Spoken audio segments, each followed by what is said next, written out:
Uma outra possibilidade de ataques que nós discutimos, voltando aqui, são os ataques de natureza. Então, outro tipo de ataque são os ataques ativos. E aqui nós temos uma grande gama de possibilidades. Ataques de natureza ativa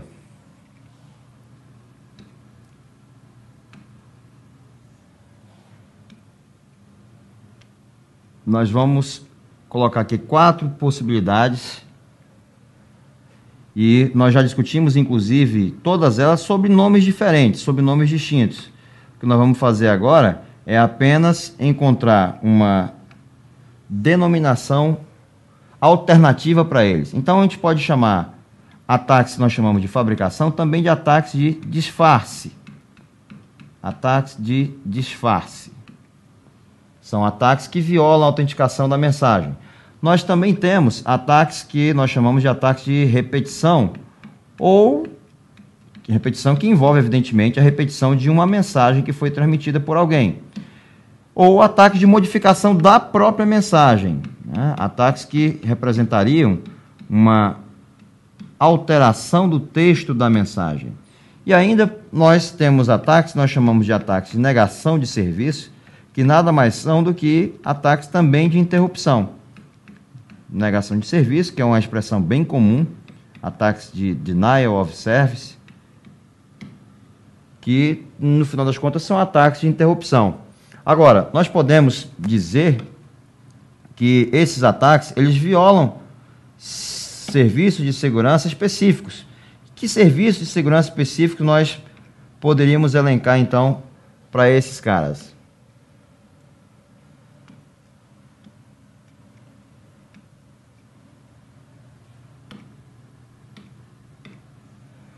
O ataque disfarce, o serviço violado é a autenticação.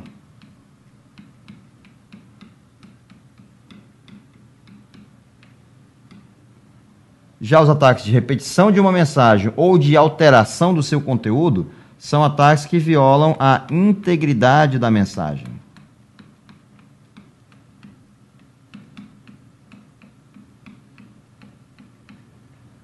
E, por fim, os ataques de negação de serviço são ataques que violam a disponibilidade da mensagem.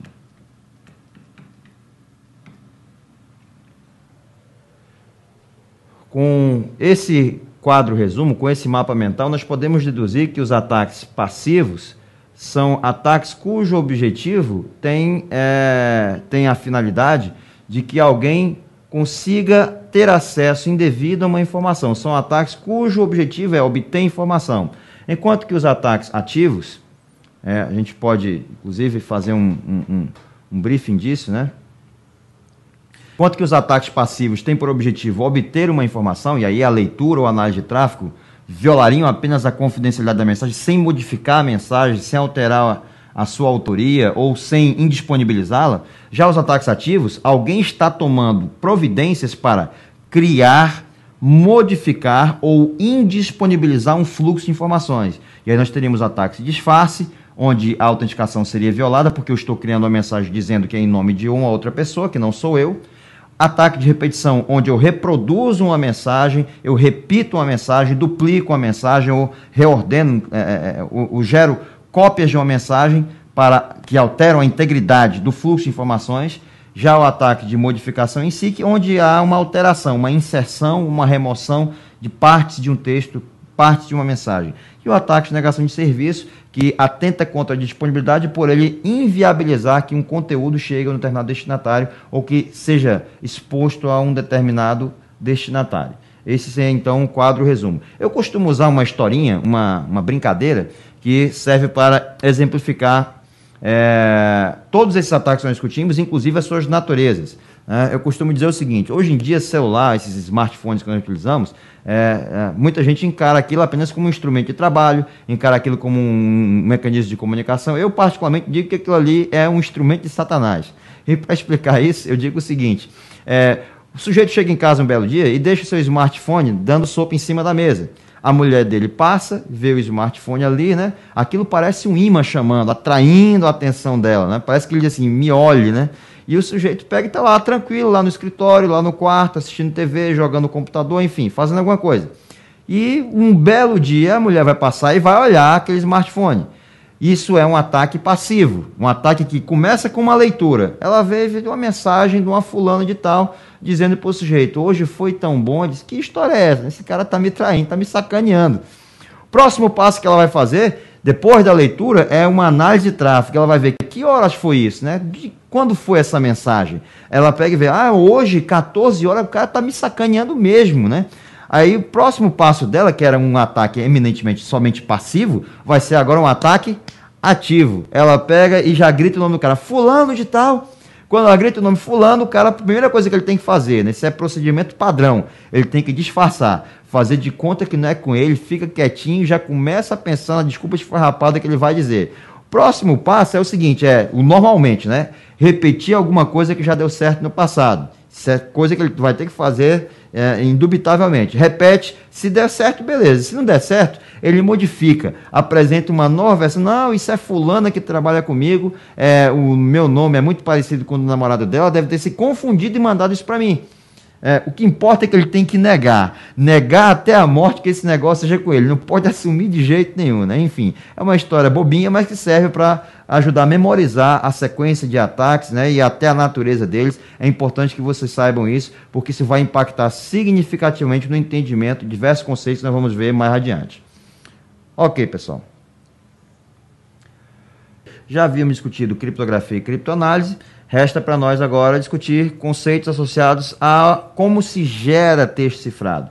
Isso é importante, né? Muito importante, aliás. E é algo que vem sendo cobrado sistematicamente nas provas do CISP. Algoritmo criptográfico nada mais é do que, então, uma técnica que eu uso para, a partir de um texto em claro e a partir de uma mensagem, de uma chave, melhor dizendo, eu gerar aquilo que eu chamaria de texto cifrado. Né? É a partir desse algoritmo criptográfico que, tendo como entradas um texto claro, uma mensagem clara com sentido, ou não importa, mas uma mensagem que se deseja transmitir ou que se deseja proteger, e de uma chave criptográfica eu vou gerar um texto cifrado, que seria um texto não inteligível, e onde a informação original, a informação em claro, ficaria então oculta, guardada, preservada de ataques de confidencialidade. Vamos daqui a pouco fazer um esqueminha onde isso aqui vai ficar de forma mais clara, mas a ideia, pelo menos, é vocês já irem intuindo o que seriam esses conceitos. Associado à ideia da chave criptográfica, que seria então a responsável por preservar esse segredo desse texto em claro que foi cifrado, existe a ideia do espaço de chaves. Eminentemente, pessoal, um ataque que talvez seja o mais comum que envolva a ideia da criptografia é o ataque que a gente chama de ataque de força bruta, ou de busca exaustiva. O que significaria esse ataque de força bruta ou busca exaustiva? Ora, um texto foi cifrado usando uma determinada chave, e um atacante não sabe que chave é essa. A forma mais simples de ele tentar atacar esse esquema de segurança seria ele testar todas as possíveis chaves até chegar a uma que pudesse quebrar esse texto cifrado. Na prática, a gente poderia interpretar isso de uma forma bem simples. Eu tenho um cadeado, aqueles cadeados que não têm chave, né, que usam um segredo. Então, nesse cadeado, eu tenho algumas engrenagens, e essas engrenagens, cada uma delas tem 10 caracteres, né, de 0 até 9.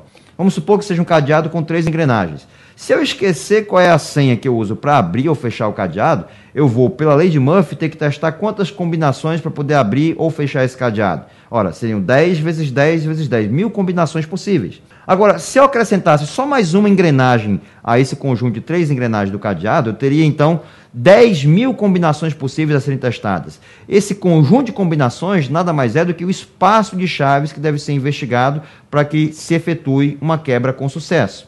Então, nós dizemos o seguinte: quanto maior é o tamanho de uma chave criptográfica, mais resistente é essa criptografia que eu estou utilizando contra ataques de força bruta, ataques que impliquem numa busca exaustiva da chave.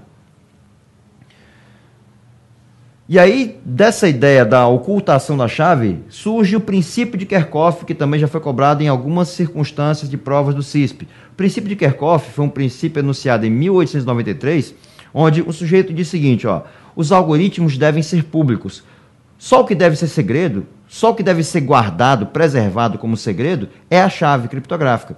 Ou seja, a segurança do processo não reside na ocultação do algoritmo, ou seja, não reside no atacante desconhecer que o algoritmo está sendo empregado, mas o segredo da segurança do processo deve residir integralmente na ocultação da chave criptográfica. Eu faço aqui uma ressalva, porque alguns que já estudaram o assunto criptografia, ou que conhecem um pouco mais acerca do assunto, devem estar pensando o seguinte, mas e como é que fica a situação dos algoritmos de chave pública, onde existe uma chave privada e uma chave que é pública? Esse não é o caso de discussão agora, pelo seguinte motivo. O princípio de Kerckhoff foi enunciado numa época em que só existia a criptografia simétrica. A criptografia assimétrica ou de chave pública, ela veio surgir somente a partir de 1976, publicada na literatura.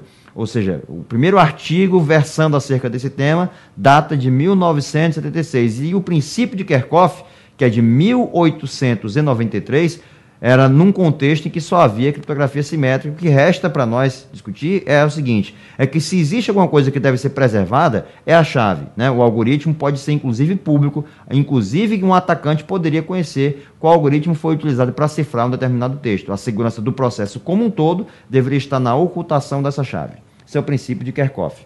Uma discussão que também é válida agora é a discussão sobre código e cifra. Na prática, a gente interpreta cifra como sendo um texto cifrado, um texto que eu não consigo compreender, né? Na verdade, na literatura existe uma diferenciação, uma distinção entre cifra e código, que é dada da seguinte forma. Código é definido normalmente em autores consagrados. Um exemplo disso é o livro do Bruce Schneier, o Applied Cryptography, onde ele define, na página 9 dele, é o seguinte, ó, códigos são criptossistemas que lidam com unidades linguísticas. 2 pontos. Palavras, sentenças ou frases.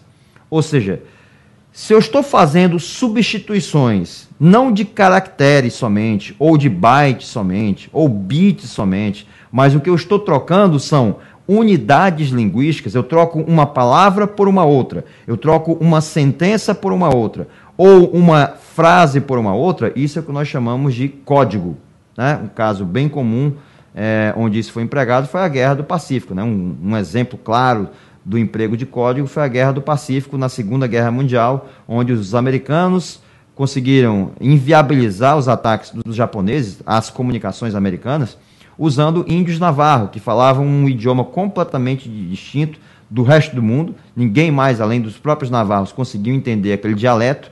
E o que acontecia? Ficava um índio no radiotransmissor, um índio no radioreceptor. Então, quando alguém queria mandar uma mensagem, essa mensagem era convertida do inglês para o dialeto dos navarros, pelo índio, né, do radiotransmissor. No radioreceptor, o índio que estava ali, ele decifrava, ou melhor, decodificava, para ser mais preciso, né, decodificava, convertia todas aquelas expressões em navarro para inglês, para quem deveria receber a mensagem. Isso é codificação, portanto. Então, a distinção entre cifra e codificação é que, enquanto na cifra eu posso alterar bits ou bytes, ou até um caractere por outro, ou reordenar caracteres ou bytes, enfim, no caso da codificação, no caso do código, o que eu estou trocando é como se estivesse traduzindo um idioma para outro, né? Trocando uma palavra por outra, trocando uma expressão por outra, trocando uma frase por outra. É isso que se faz na codificação. Problemas que nós vamos ter com esse processo de geração de texto cifrado são normalmente a presença de padrões do texto claro. Isso é uma coisa muito comum.